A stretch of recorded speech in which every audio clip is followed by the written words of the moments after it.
Hello friends, എല്ലാവർക്കും ഒരു പുതിയ വീഡിയോയിലേക്ക് സ്വാഗതം. നമ്മളിന്ന് അടിപൊളി ഒരു സ്പോഞ്ച് കേക്കിൻ്റെ റെസിപ്പി ആയിട്ടാണ് വന്നിരിക്കുന്നത്. വളരെ പെട്ടെന്ന് വളരെ സോഫ്റ്റ് ആയിട്ടുള്ള ഒരു സ്പോഞ്ച് കേക്ക് എങ്ങനെയാണ് തയ്യാറാക്കുന്നതെന്ന് നമുക്ക് നോക്കാം. അതിനായിട്ട് ഞാനിവിടെ ഒരു ബൗൾ എടുത്തിട്ടുണ്ട്. അതിലോട്ട് 1 ഗ്ലാസ് മൈദ ചേർത്ത് കൊടുക്കുന്നുണ്ട്. പിന്നെ 1 teaspoon baking powder, 1/4 teaspoon baking soda, 1 നുള്ളു ഉപ്പ്, ഇത്രയും ചേർത്ത് കൊടുക്കാം. ഇനി നമുക്കിത് 2-3 തവണ നന്നായിട്ട് അരിച്ചെടുക്കാം.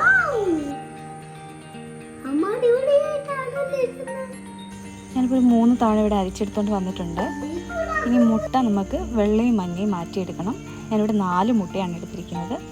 ഇനി മുട്ടയുടെ വെള്ളം നമുക്ക് ഇതുപോലെ ഒരു വിസ്ക് വെച്ചിട്ട് നന്നായിട്ട് ബീറ്റ് ചെയ്തെടുക്കണം.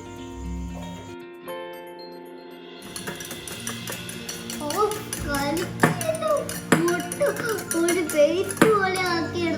5-6 മിനിറ്റ് കൊണ്ട് നമുക്ക് മുട്ട ഇതുപോലെ ആക്കിയെടുക്കാം. ഇനി ഇതിലോട്ട് ഞാനൊരു 1/2 ടീസ്പൂൺ വാനില എസൻസ് ചേർത്ത് കൊടുക്കുന്നുണ്ട്. ഇനി ഒന്ന് നന്നായിട്ട് മിക്സ് ചെയ്ത് കൊടുക്കാം. ഇനി ഇതിലോട്ട് നമുക്ക് പഞ്ചസാരയാണ് വേണ്ടത്. ഞാനൊരു 3/4 ഗ്ലാസ് പഞ്ചസാര പൊടിച്ചെടുത്തുകൊണ്ട് വന്നിട്ടുണ്ട്. ഇത് കുറേശ്ശെ ഇട്ട് കൊടുത്തിട്ട് നന്നായിട്ട് മിക്സ് ചെയ്തെടുക്കാം.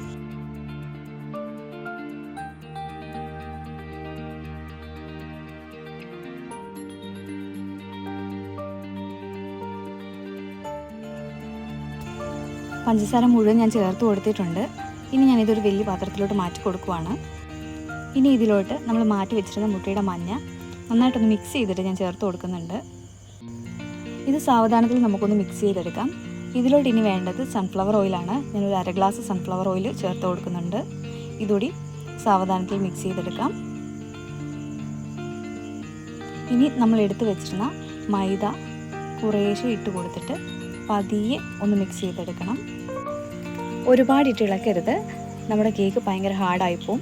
ഇതുപോലെ സോഫ്റ്റായിട്ട് വേണം മിക്സ് ചെയ്തെടുക്കാൻ. അതും കുറേശ്ശെ പൊടി ഇട്ടിട്ട് മിക്സ് ചെയ്തെടുക്കണം. ഇനി ഇത് നമുക്ക് ഒരു ബേക്കിംഗ് ട്രേയിലോട്ട് മാറ്റി കൊടുക്കണം. ഞാനിവിടെ ഒരു സ്റ്റീൽ പാത്രമാണ് എടുത്തിരിക്കുന്നത്. അതിൽ കുറച്ച് ഓയിൽ തൂത്ത് കൊടുത്തിട്ട് മൈദ വിതറി കൊടുത്തിട്ടുണ്ട്. ഇനി നമ്മൾ റെഡിയാക്കി വെച്ചിരിക്കുന്ന കേക്ക് മിക്സ് ഇതിലോട്ട് ഇട്ട് കൊടുത്തിട്ട് നമുക്കൊന്ന് ജസ്റ്റ് ടാപ്പ് ചെയ്തെടുക്കാം. എയർ ബബിൾസ് ഒക്കെ പോകാൻ വേണ്ടിയിട്ടാണ്. ഇനി നമുക്ക് സ്റ്റൗ ഓൺ ആക്കിയിട്ട് അതിലോട്ടൊരു പാത്രം വെച്ച് കൊടുത്ത് അതിലോട്ടൊരു റിങ് ഇട്ട് കൊടുത്തിട്ട് ഒരു 5 മിനിറ്റ്സ് നമുക്കൊന്ന് പ്രീ ഹീറ്റ് ചെയ്തെടുക്കണം. അതിനുശേഷം നമ്മുടെ കേക്ക് മിക്സ് അതിലോട്ട് ഇറക്കി വെച്ചിട്ട് നമുക്കൊരു 40 മിനിറ്റ്സ് ഇതൊന്ന് കുക്ക് ചെയ്തെടുക്കാം. ലോ ഫ്ലെയിമിലാണ് നമുക്ക് ഇടേണ്ടത്. 40 മിനിറ്റ്സ് കഴിയുമ്പോഴത്തേക്കിനും കുക്കായിട്ടില്ല എന്നുണ്ടെങ്കിൽ ഒരു 5 മിനിറ്റ്സും കൂടി വെക്കുക. അപ്പോഴത്തേക്കിനും കേക്ക് റെഡിയാവും. നമ്മുടെ കേക്ക് ഇവിടെ റെഡിയായി വന്നിട്ടുണ്ട്. നല്ല അടിപൊളി കേക്കാണ്. നല്ല പെർഫെക്റ്റ് ആയിട്ട് വന്നിട്ടുണ്ട്. നിങ്ങൾക്ക് കാണുമ്പോൾ തന്നെ മനസ്സിലാവും എത്ര സ്പോഞ്ചി ആയിട്ടാണ് നമ്മുടെ കേക്ക് ഇരിക്കുന്നതെന്ന്. നിങ്ങളെല്ലാവരും ഇതൊന്ന് ട്രൈ ചെയ്ത് നോക്കണം. നിങ്ങൾക്ക് വീഡിയോ ഇഷ്ടമെങ്കിൽ എല്ലാവരും ഒന്ന് ലൈക്ക് ചെയ്യുക, ഷെയർ ചെയ്യുക. അപ്പോൾ നിങ്ങളുടെ അഭിപ്രായങ്ങളും നിർദ്ദേശങ്ങളും കമൻറ്റ് ചെയ്യുക. ഇതുപോലുള്ള വീഡിയോസിനായിട്ട് ചാനലൊന്ന് സബ്സ്ക്രൈബ് ചെയ്യുകയും കൂടി ചെയ്തേക്കണേ. ഞാനിവിടെ ഈ കേക്ക് ഒന്ന് കട്ട് ചെയ്ത് കാണിക്കാം. അതിൻ്റെ ഉൾവശം നിങ്ങൾക്ക് കാണുമ്പോൾ മനസ്സിലാവും എത്ര സോഫ്റ്റ് ആയിട്ടുള്ള കേക്കാണ്. നിങ്ങളെല്ലാവരും ഒന്ന് ട്രൈ ചെയ്ത് നോക്കണേ.